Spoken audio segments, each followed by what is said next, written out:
Hai teman-teman semua, terima kasih udah ngeklik video ini untuk nonton. Selamat datang juga di YouTube Gape PTN, platform yang membantu teman-teman sekalian untuk berjuang untuk mendapatkan PTN impian kalian di tahun 2022.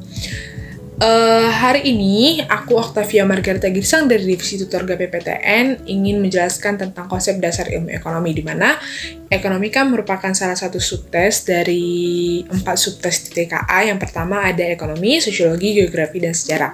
Dan pembahasan kita kali ini mengenai ekonomi itu adalah pembahasan yang paling mendasar. Kalian harus paham, kalian harus nonton sampai akhir, jangan di skip-skip karena bakal ada terus pengetahuan yang akan kalian dapat. Lanjut. Pokok pembahasan yang akan aku bahas ada 7. Yang pertama, pengertian ilmu ekonomi. Yang kedua, pembagian ilmu ekonomi. Yang ketiga, prinsip ekonomi. Yang keempat, kegiatan ekonomi. Yang kelima, motif ekonomi. Dan yang keenam, kegunaan ilmu ekonomi. Dan yang terakhir, pelaku kegiatan ekonomi.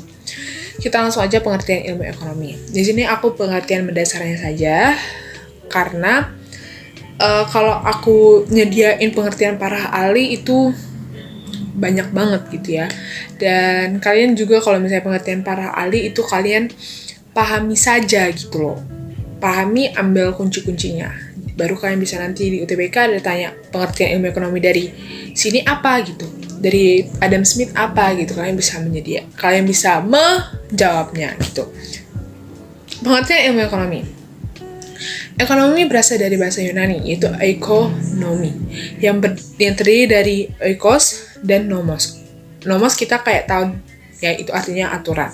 Oikos itu rumah tangga atau keluarga. Tapi jangan kalian pikir rumah tangga, kehidupan berumah tangga. Tidak, rumah tangga dalam ekonomi itu ada 4. Rumah tangga produksi atau produsen, rumah tangga konsumsi atau rumah tangga konsumen, rumah tangga distribusi atau distributor, dan rumah tangga masyarakat luar negeri. Nanti di akhir video akan dijelaskan apa sih 4 itu. Nah, jadi kalau misalnya ekonomi itu dari pengertian yang tadi kita bisa mengetahui kalau misalnya ilmu ekonomi adalah ilmu atau aturan yang membahas tentang perilaku rumah tangga atau keluarga dalam ekonomi.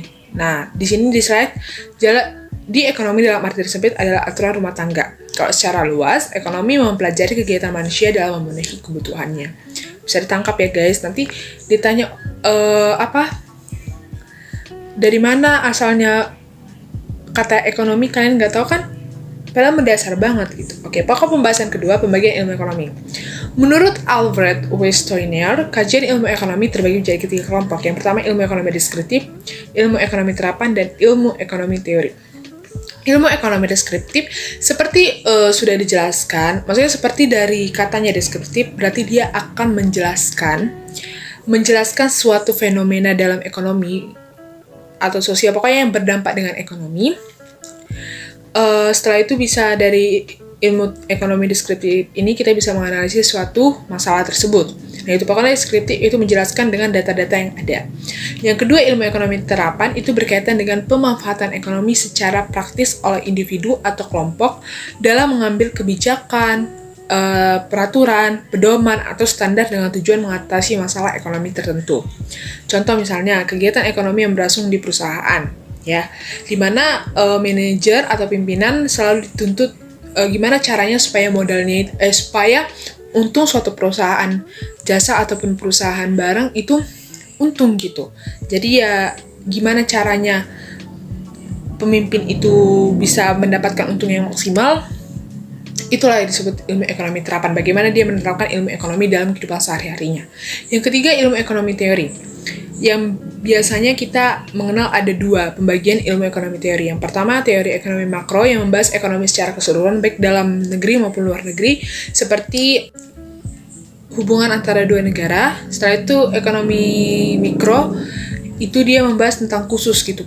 Untuk lingkup kecil saja, seperti misalnya kayak perilaku individu, gimana cara kita memenuhi kebutuhan kita sehari-hari. Nah, kalau misalnya ilmu ekonomi teorinya sendiri itu apakah? Ilmu ekonomi teori berupaya menjelaskan pengertian dan hubungan sebab akibat, serta cara sistem kerja perekonomian di dalam kehidupan kita sehari-hari. Seperti itu ya. Nah, setelah itu ada dibagi 8 cabang lagi ilmu ekonomi. Yang pertama, ilmu ekonomi moneter. Di mana ilmu ekonomi moneter ini itu moneter, berarti uang gitu, berarti kayak peredaran uang, tingkat suku bunga, lembaga keuangan, bank, atau segala macam. Yang kedua, tingkat ilmu ekonomi publik. publik negara, berarti tentang APBN, kas negara, utang negara, pendapatan negara gitu kan. Yang ketiga ilmu ekonomi industri, berarti tentang kayak perusahaan-perusahaan, jasa, barang gitu, bagaimana mereka berkembang di Indonesia gitu. Yang keempat ilmu ekonomi internasional, berarti berkaitan dengan hubungan antar negara, tentang kerjasama, impor-ekspor. Yang kelima, ilmu ekonomi regional, berarti interaksi ekonomi antar wilayah dan proses pengembangan suatu wilayah, seperti desa dan kota. Yang keenam, ilmu ekonomi sumber daya alam, bagaimana cara kita itu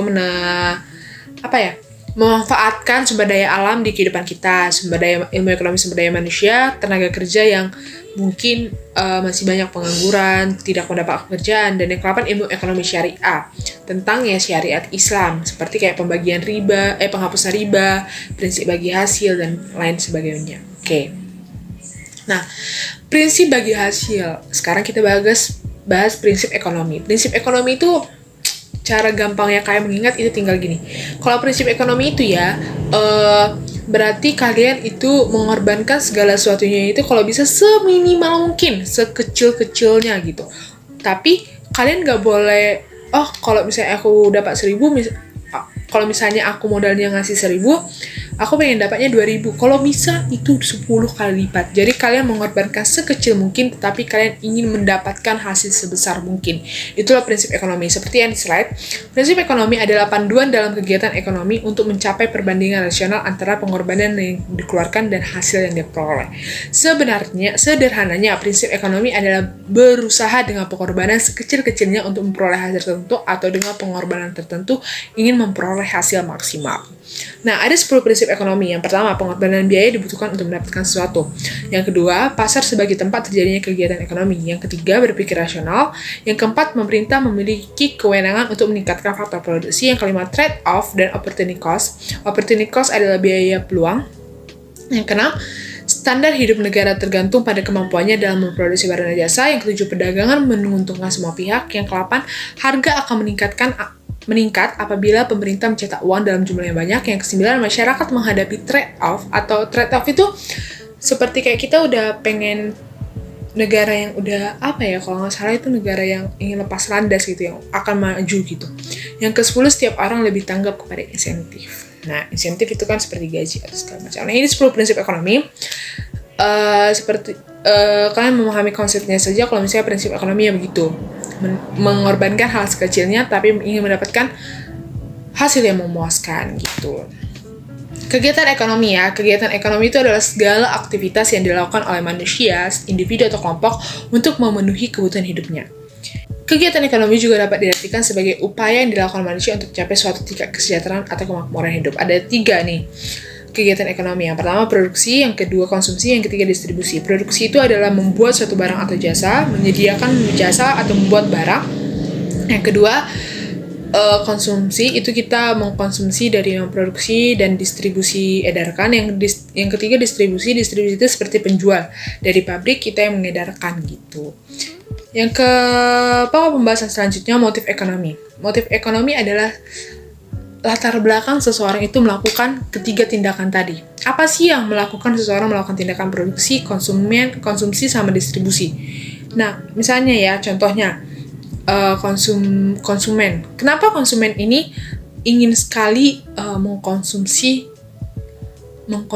mie lah gitu tiap hari? Ya karena nggak ada lagi uang gitu. Itulah motif ekonomi, dan dia suka gitu. Nah, itu motif ekonomi, segala sesuatu yang melatar belakangi. Karena tiap orang itu kan punya motif ekonomi yang berbeda-beda, jadi kita nggak boleh menyamakan. Jadi motif ekonomi itu berbagai macam gitu. Selanjutnya, kegunaan ilmu ekonomi ya. Kalian bisa di 8 di sini ada.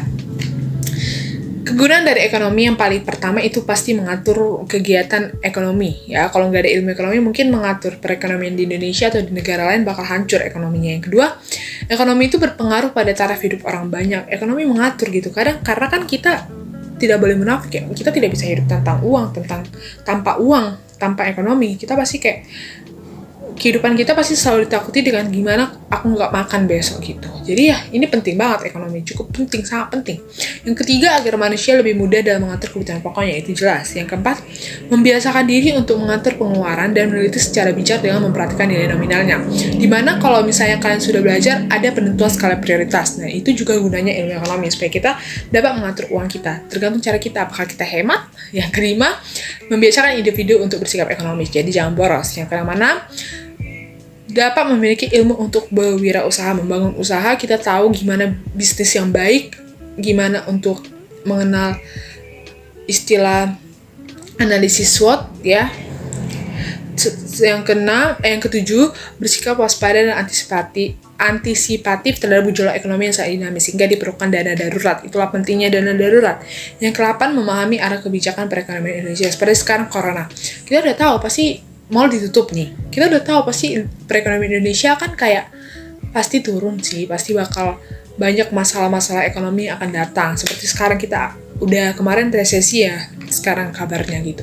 Jadi ya gitulah kegunaannya. Nah, ini pelaku kegiatan ekonomi. Rumah tangga konsumen ya, aku singkat aja. Rumah tangga konsumen itu bukan hanya sekedar untuk mengkonsumsi, tapi dia menyediakan faktor-faktor produksi atau input yang berupa tanah, tenaga kerja, modal, dan keahlian kepada perusahaan. Nah, dia itu ada balas jasanya. Kalau misalnya dia tanah, dia akan mendapatkan sewa, tenaga kerja dia akan mendapatkan gaji, modal dia akan mendapatkan bunga, dan keahlian juga akan mendapatkan upah. Nah, yang kedua itu rumah tangga produsen. Merupakan salah satu pelaku ekonomi yang penting, di mana dia yang membuat produk dan menyediakan jasa, termasuk memasarkannya. Yang ketiga, rumah tangga pemerintah. Oke. Rumah tangga pemerintah. Seharusnya ada tadi rumah tangga distribusi ya, distribusi menyebarkan. Yang ketiga, rumah tangga pemerintahan atau government. Berarti aku tadi salah menjelaskannya. Oke, maaf ya guys. Dalam pelaku kegiatan ekonomi itu ada 4, tapi rumah tangga itu juga bisa rumah tangga rumah tangga distribusi tidak ada ya guys. Jadi yang C itu rumah tangga pemerintah atau government. Di mana ya ini pemerintah menjadi bukan tolak ukur sih, kayak pemimpinnya gitu untuk mengatur gitu kan kebijakan-kebijakan dari pemerintah. Masyarakat rumah tangga luar negeri, peranannya itu bisa kayak sebagai konsumen, dia itu membeli produk, menyediakan produk, dan melakukan ekspor impor. Sebagai investor juga dia bisa. Oke. Ini aku menyediakan circular flow atau diagram interaksi antar pelaku kegiatan ekonomi. Di sini ada 1, 2, 3, itu ada circular flow 3 sektor. Nah, ini ada perusahaan, pemerintah, rumah tangga, pasar faktor produksi, dan pasar barang gitu. Dimana kita lihat ya, rumah tangga memberikan faktor produksi ke pasar faktor produksi, dan pasar faktor produksi memberikan balas jasa berupa uang. Setelah itu, faktor produksi yang tadi itu diserahkan kepada perusahaan. Nah, perusahaan lah yang ngasih uang kepada faktor produksi. Dan seperti itu ya, begitu juga kalau pasar barang. Perusahaan menyediakan pasar barang, baru pasar barang kirim ke rumah tangga. Dari rumah tangga ngirim uang ke pasar barang ngirim uang ke perusahaan. Jadi itu aja bolak-balik. Makanya di dalam balas jasa itu kita harus menerapkan sistem kayak untung rugi. Gimana caranya supaya kita bisa untung gitu. Lanjut. Oke, udah selesai. Thank you banget kalian udah menjelaskan, udah menonton videonya sampai akhir. Aku cuma mau bilang, tadi rumah tangga pelaku kegiatan ekonomi itu ada 4. Dan tadi rumah tangga kegiatan ekonomi yang produksi, distribusi, sama konsumsi. Kalau misalnya rumah tangga itu tidak ada rumah tangga distribusi, berarti aku tadi salah ya guys. Oke. Setelah itu, thank you. Aku pengen kalian nilai ekonominya di atas 600 supaya kalian bisa nanti kayak akuntansi, manajemen, ilmu ekonomi kalian masuk. Apalagi akuntansi UI, akuntansi UGM. Aku tunggu kabar baik kalian di KPPTN. Terima kasih guys. Aku Octavia Margareta Girsak, pamit undur diri. Maaf kalau terjadi salah-salah kata, maaf banget.